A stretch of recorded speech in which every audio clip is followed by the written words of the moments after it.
So just give me your own firsthand account of everything that happened yesterday. Well, I feel like the rough landing statement was completely inaccurate. It was more of a two times and near crash attempted landings. Mhm. Um, a very harrowing experience.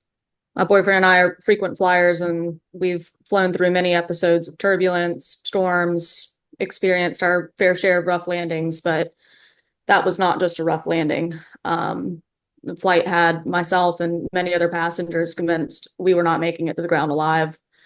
Um, yeah, I feel like air traffic control was aware of the winds and they should have directed the captain to divert the plane well before any attempt to land was made. Attempting to land clearly was not safe, and passengers did not need to go through several failed landing attempts that risked our lives to figure that out. So, we can't control the weather, but it can be monitored. Um, the guy to my left, he showed me pictures of his three kids and then bought Wi-Fi and then he showed me where he had sent their life insurance policy to his wife because we were convinced we were not making it to the ground. The family in front of me, it was a couple, and then their daughter that was sitting in the window seat. She was at most 3 years old, and they had turned around to ask if we had any vomit bags, and nobody had any. So the little girl was throwing up in her sweatshirt, along with many other passengers that were just throwing up in whatever they had. Um, it was terrifying.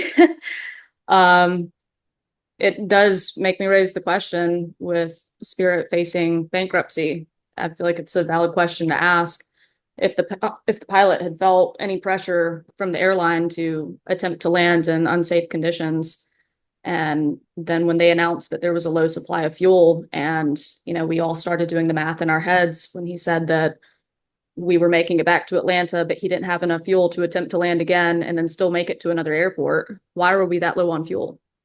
Did they not fill up the plane before we left?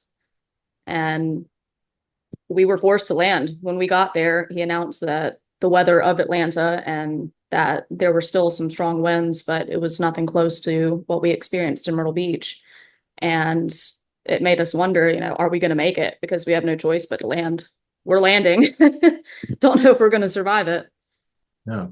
Um, so how long did it take from like the first time you guys came in and then you circled back around and then you attempted the second time and then you made the decision to go? What was the time span there? There was so much going on and Yeah. people were sick and many adults, myself included, were crying and upset and some going into full-blown panic. And I would say, maybe 5, 10 minutes, but we circled for a little bit and there was a bunch of turbulence where people were getting more sick. We were instructed to open the airways and the vents to allow some more air to come in and to prevent people from getting sick. I don't think that helped. I think it really just stirred it up even more. There were so many people getting sick. Yeah, the whole experience, the second time when we came down to the ground, we were maybe 100 feet from the ground and about to land.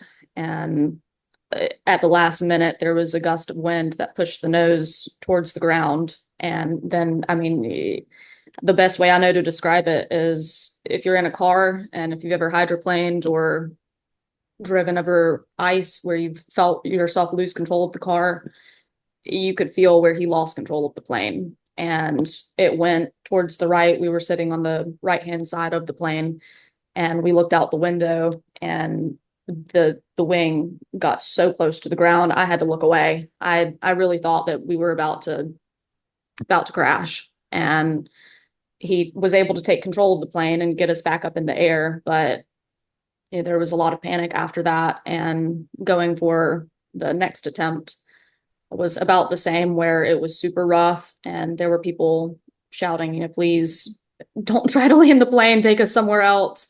Please don't do this. And because we were all so scared. And after that second attempt, I just in shock grabbed the guy beside me and I was like, I'm so sorry, I didn't mean to grab you. And he goes, no, I need something to grab too. So we were all in it together. And yeah, the next time, whenever the last attempt to land where we went down, we felt like the same thing was going to happen as the first attempt, and all of a sudden we were vertical. I mean, in a split second, we were vertical going straight up into the air. I mean, it felt like a roller coaster ride and or something out of Top Gun. And once we got back into the air, we were high enough to where we started going away from the airport. And a few moments later, he came over the intercom and announced that we were going somewhere. We didn't know where we were going. They were still trying to figure out details, but he didn't have enough fuel to try to attempt to land again and still make it. Um, so what did you think of in those moments? I was scared for my life. I didn't think we were going to make it. I was convinced that, we had just gone to New York a couple of weeks prior and had gone to the 9/11 museum, and all of the phone calls and audio recordings that they show you in the museum were flashing through my head. I was like, I'm going to be another number on a TV screen. We're going to make the bad side of the news tonight. And I didn't buy the Wi-Fi, and I didn't want to pull out my card to insert it in, because it was up in my bag, up in the carriage. And all I could think is I need to text my family and tell them, that I love them. And I really, we've been through a lot. That was not just a rough landing. We almost crashed. Yeah. Well, I'm really sorry you went through that, but I do appreciate you taking the time. Is there And then anything we else? went for a refund, and Oh, yeah, sorry. Keep going. yeah, they went to give us a refund, and they were able to get us $122.62 with no room for negotiation.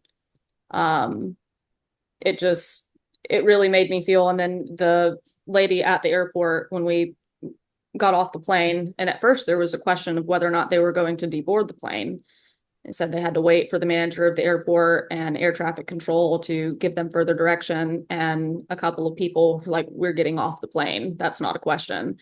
So when we got off, nobody was super angry. I don't think anybody was going to be combative, but we got off the plane and there were 6 Atlanta police officers at the gate pretty much waiting for us. And the manager, I think I sent you the video of her, she was standing there giving the announcement, waited for everyone to get there first and get off the plane. And she was very deliberate to say that it was due to weather and that it was not their fault. They can't control the weather, but I think otherwise. I think they knew exactly what was going on. They knew that the winds were really rough, and they still chose to try to land anyways. And it put all of our lives in danger, clearly.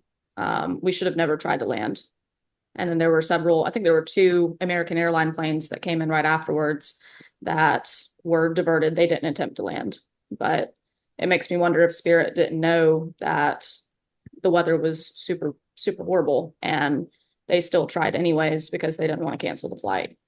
And then when they offered us a refund, we were given, the base fare. We ended up paying more than the ticket to get a rental car and get home. And then that Yeah, was how still long, what was that six, seven process hour like? drive with traffic. We had to stop and get lunch. I think we left around 1 p.m., 1:30 p.m. and got back around 8:30 to the airport to turn in the car. Yeah. And but they said for anybody, oh, that was another thing. They said for anybody that was um, routing to Boston, they had a connecting flight to Boston, that they had a connecting flight out of Atlanta, which they were in luck. But for any passenger that their final destination was Myrtle Beach, they were not going to separate the luggage. So if you had a checked bag and you were getting off the plane in Fort Lauderdale or in Atlanta, then you couldn't get your bags. You were either getting back on the plane was going back to Fort Lauderdale. You were either getting back on the plane and going to the airport with them and your bags, or you're not getting your bags back. They said they'd mail them to you.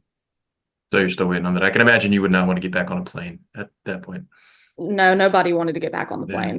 plane, especially with how rough it was. And yeah, everyone was pretty shooken up. I don't know how many people ended up getting back on the plane, but if they had any checked bags, thankfully we didn't have any checked bags. But the passenger to my left that was showing me his kids and bought the life insurance policy, he was Spanish speaking and was translating the information they were given in Spanish and then versus in English. And they were giving a little bit more information in Spanish. So he was translating some of that to us, but he said, his suits and everything else that he needed for his business trip were in his luggage. And it was him and several other people that were all flying together, but obviously in different seats and areas of the plane. And they were going to get a big car and just drive back. But because they couldn't get their luggage and the airport was refusing to separate the luggage, that, they were in trouble.